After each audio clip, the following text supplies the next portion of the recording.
पंचमहल जिले के कालोल में क्षत्रिय करणी सेना और मां भवानी द्वारा आयोजित जय भवानी तलवारबाजी एवं स्वरक्षा प्रशिक्षण वर्ग का भव्य समापन और प्रमाण पत्र वितरण समारोह आयोजित किया गया। कार्यक्रम में बड़ी संख्या में प्रशिक्षु और समाज के गणमान्य लोग उपस्थित रहे। कार्यक्रम की शुरुआत दीप प्रज्वलन और मां भवानी की आरती के साथ हुई। इसके बाद प्रशिक्षुओं ने तलवारबाजी और आत्मरक्षा के शानदार प्रदर्शन से सभी का मन मोह लिया।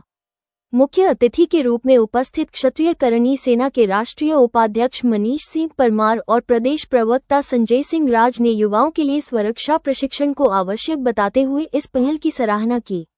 समारोह के दौरान प्रशिक्षण सफलतापूर्वक पूर्ण करने वाले सभी प्रतिभागियों को प्रमाण पत्र प्रदान किए गए। कार्यक्रम का समापन राष्ट्रभक्ति और जय भवानी के जयघोष के साथ हुआ। प्रणव पटेल की एक खास रिपोर्ट।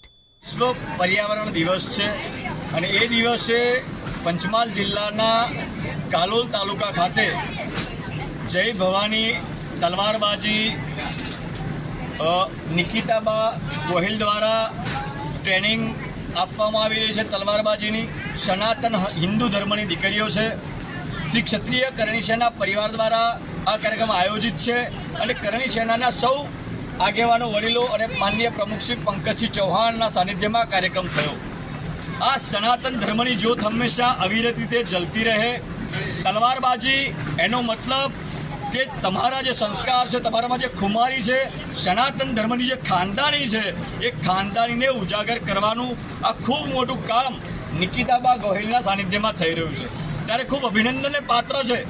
જ્યારે આ મેસેજ સમગ્ર ગુજરાતની સનાતન ધર્મની દરેક દીકરીઓ પણ આ મેસેજ લે।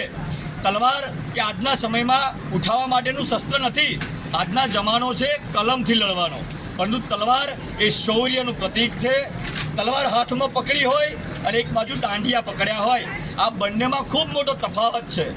આ માન મર્યાદા, મોભો, ટેકો, સંસ્કાર, આ બધાનું સિંચન અને મા બાપે આપેલા જે સંસ્કારો છે એને ઓળંગી ના જવાય એ પ્રતીક રૂપે નિકિતાબા ગોહિલ જે આ તલવારની ટ્રેનિંગ આપી રહ્યા છે, એમને ખૂબ ખૂબ અભિનંદન છે। અને સમગ્ર ગુજરાતમાં પણ ખૂબ સારી રીતે આવી નવી દીકરીઓ તૈયાર થાય એવી મા ભવાનીના ચરણોમાં પ્રાર્થના સાથે ભારત માતા કી જય। જય જય ભારત, જય જય ભવાની, જય ભવાની।